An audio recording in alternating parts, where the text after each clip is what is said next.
Thérèse Rondeau, une jeune lavalloise, née en pleine terreur, voulait vouer sa vie à Dieu en entrant au couvent. Il en fut autrement, mais sa vie tout entière, elle l'a quand même consacrée à Dieu et à l'œuvre qu'il lui a confiée. Tout cela, nous pourrons le découvrir ce mercredi, le 13 décembre, lors d'une conférence d'Anne Bernet. Anne Bernet, bonjour. Bonjour. Merci tout d'abord d'avoir bien voulu répondre à l'invitation de Radio Fidélité Mayenne pour cette conférence. Je pense qu'il est un peu inutile de vous présenter à nos auditeurs qui peuvent chaque semaine vous entendre derrière le micro, qui connaissent également votre talent pour donner vie à de nombreuses figures qui ont marqué notre histoire, et pas seulement notre histoire locale. Vous avez une 40aine de livres à votre actif et vous êtes également une contributrice régulière pour le site chrétien Aletheia. Aujourd'hui, c'est donc à une jeune lavalloise que vous rendez hommage dans votre livre Thérèse Rondeau, La voix de la miséricorde, paru aux éditions Artege. Alors, ce qui m'a marqué en lisant votre livre, c'est le caractère fort de Thérèse Rondeau. Est-ce que c'est sa naissance en 1793 dans un climat politique pour le moins tendu qui y a contribué ? C'est certainement en partie ce climat particulier de sa naissance et de son enfance. On est en pleine persécution religieuse. Ses parents appartiennent à un réseau qui protège les prêtres réfractaires et qui risque leur tête en les protégeant. Donc elle grandit tout de même dans une atmosphère de persécution, d'angoisse, de secret. Elle apprend très vite ce qui peut en coûter de rester fidèle à la foi. Il est certain que ça lui forge une personnalité extrêmement forte. Cela dit, son caractère mayennais y est pour quelque chose aussi. Nous n'avons pas toujours le caractère facile. Elle se voulait donc, comme je disais tout à l'heure, religieuse dans un couvent. Elle veut entrer chez les Dames du Sacré-Cœur, qui était à l'époque, au début du 19e siècle, une jeune congrégation. Et au moment où elle va postuler, son père, maréchal Ferrand, est victime d'un accident. Il meurt prématurément, laissant son épouse veuve et un petit garçon qui n'a alors que 2 ans. Et Thérèse devient chef de famille. Elle ne peut plus partir parce qu'il faut subvenir aux besoins de sa maman, qui n'a pas de profession, et son très jeune petit frère. Elle se sacrifie donc pour s'occuper de sa famille. C'est un crève-cœur pour elle, c'est une fille de devoir, elle va accepter. Et le ciel va la rattraper. Elle a la certitude de sa vocation et par des chemins détournés, elle va arriver à cette vocation religieuse qui ne sera pas du tout celle qu'elle avait envisagée. Puisque donc elle va finir par recueillir des filles perdues, comme on disait à l'époque, pour lequel, en plus, a priori, elle avait beaucoup de répugnance. Une véritable répugnance, une jeune fille extrêmement chaste, qui a d'autant plus horreur des péchés de la chair qu'au moment de la naissance de son petit frère, des gens jaloux ont prétendu qu'elle était en réalité la mère du bébé, que sa mère était trop âgée pour cette naissance, donc on avait caché la grossesse de Thérèse, ce qui est absolument faux, mais elle est blessée jusqu'à l'âme de ces allusions, et donc elle a une sainte horreur de tout ce qui touche aux choses de la chair, et quand les jésuites, qui sont ses directeurs de conscience, qui viennent de s'installer à Laval en 1816, vont lui demander de reprendre un apostolat qui était typique de la Compagnie de Jésus, celui justement du salut des prostituées et des filles publiques, elle va être horrifiée. Pas moi, je suis pas faite pour ça. Elle est d'ailleurs extrêmement jeune pour ce genre de choses. Elle a 24 ans, elle n'est pas formée. Elle connaît rien des choses de la vie ? Absolument rien. Enfin, elle connaît les choses de la vie, mais pas à ce point-là, pas ce genre de choses. Elle a une grande naïveté. Et puis surtout, on va lui demander de s'occuper de femmes qui sont pas faciles. Difficile pour une si jeune fille de gérer ce genre de refuge, sans un sou de surcroît. Et c'est pas du tout ce qu'elle a missionné. Et elle va faire face. Elle va finir par admettre que c'est là que Dieu la veut, même si elle y répugne. Et elle va accepter de fonder ce qui est une congrégation religieuse un peu hors norme, parce qu'elle ne sera jamais tout à fait dans les clous au point de vue du droit canonique, mais qui est bien une congrégation religieuse. Qui est donc cette œuvre de la miséricorde, rue de Paradis, que nous connaissons encore aujourd'hui, même si effectivement la vocation est un petit peu différente aujourd'hui. Oui, elle s'est modifiée parce qu'aujourd'hui, on ne sait plus trop bien ce qu'est une fille perdue. Les mœurs ont beaucoup évolué. Et dans les années 70, la miséricorde a totalement changé de registre. Mais la maison perdure et le charisme fondateur de Thérèse Rondeau est toujours là.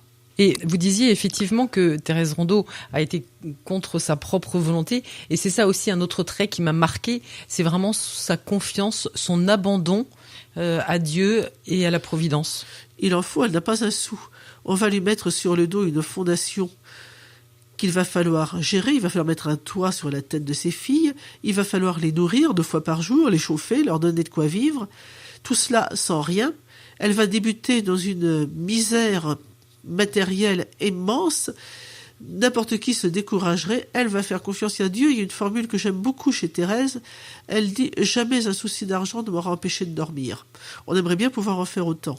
Mais c'est terriblement vrai. Elle va faire confiance et cette confiance est toujours payée de retour. Quelquefois, c'est un peu plus long, ça peut être très difficile, il y a des passages à vide, mais tout s'arrange. Dieu vient toujours y pourvoir avec abondance et libéralité.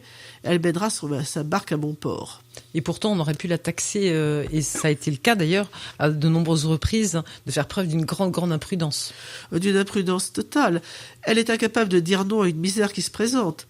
On passe son temps à lui dire « Thérèse, vous ne pouvez pas, vous n'avez plus de place, vous n'avez plus un sou, il faut arrêter ». Elle n'arrête pas. Elle dit « Si Dieu m'envoie cette personne, c'est qu'il faut que je la secours ». Son aumônier lui dit un jour, il la voit donner 1 louis à un pauvre, il dit « Mais Thérèse, vous n'avez rien, pourquoi avez-vous donné 1 louis ?» Parce que si on a frappé à ma porte, c'est qu'on en avait besoin.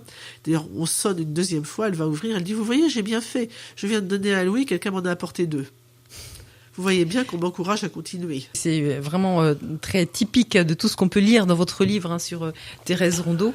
Et pourtant, elle en a subi des avanies. Parce que c'est aussi l'autre côté. Elle a été bafouée, moquée, diffamée. Insultée, traînée dans la boue, frappée. Elle a subi des violences physiques. On lui a vraiment fait subir tout ce qui était possible. Un des jésuites lui avait dit « Dieu vous demande de fonder une communauté dont je ne sais pas encore le but. Vous serez diffamé même par de bons prêtres.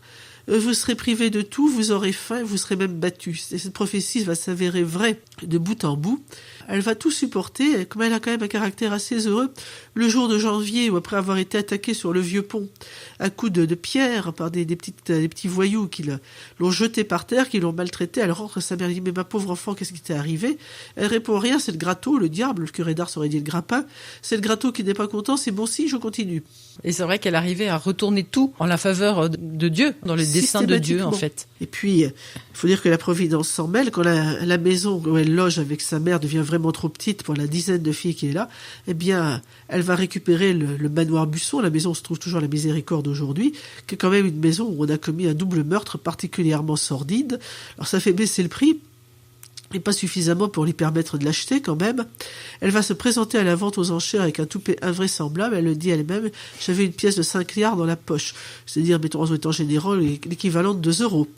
Et elle va quand même emporter la vente aux enchères alors qu'elle n'a pas un sou vaillant pour payer les premiers versements. Elle fait confiance et elle a raison. Il a raison parce que d'autres attendent qu'elle revende, se cassant la figure à perte. Et c'est ça qui est intéressant aussi dans votre livre, Anne Bernet, c'est que on a aussi toute la vie lavalloise de cette époque. Alors un portrait pas forcément toujours très reluisant d'ailleurs de cette société lavalloise. Et puis on entend des noms qu'on reconnaît, comme le docteur Buquet par exemple, qui m'a frappé. La rue des 12, on apprend qu'il y a des lieux aussi qui ressurgissent avec toute leur histoire. Et oui, mais c'est tout de même une chronique. Si je disais que c'est une chronique locale, j'aurais tendance à amoindrir l'intérêt de la mère Rondeau. Mais il est vrai que pour nous autres, à Lavallois et Mayennais, c'est important de resituer les choses à leur place, se dire à tel endroit, on la voit sur le vieux pont, on la voit traverser le pont neuf qui vient juste d'être construit, on la voit se promener dans les vieilles rues qui, pour certaines, ont disparu, on la voit dans les taudis de Laval, on la voit dans les hôtels particuliers de la place de Hercé.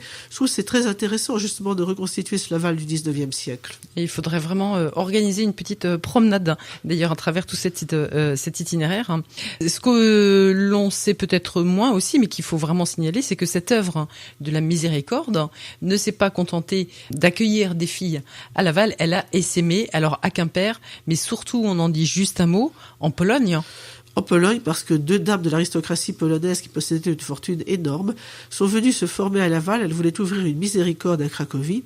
Et ce sera à l'origine de la miséricorde polonaise, d'où sortira la fameuse Sainte Faustine Kowalska. Un prêtre polonais disait à sœur Emmanuelle, vous savez, il faut voir les choses telles qu'elles sont. Sans Mère Thérèse Rondeau, pas de Sainte Faustine. Sans Sainte Faustine, pas de Jean-Paul II. Sans Jean-Paul II, pas de chute de l'Empire soviétique. Une repasseuse mayonnaise a fait tomber l'URSS. C'est assez drôle, mais ce n'est pas totalement faux. Alors, on laisse sans doute nos auditeurs un petit peu sur leur faim, Anne Bernet, mais justement, c'est pour les inviter le 13 décembre à votre conférence, ici à la Maison du Diocèse. L'entrée est libre et on pourra acheter votre livre par chèque ou par espèce d'ailleurs, et surtout le faire dédicacer. Alors Anne Bernet, merci beaucoup de rendre hommage donc à cette figure qui a fait tant de bien et dont on parlait pas suffisamment, je pense, jusqu'à présent, et qu'on sera heureux de découvrir. Donc, à mercredi soir, 20h, à la Maison du Diocèse. Merci beaucoup.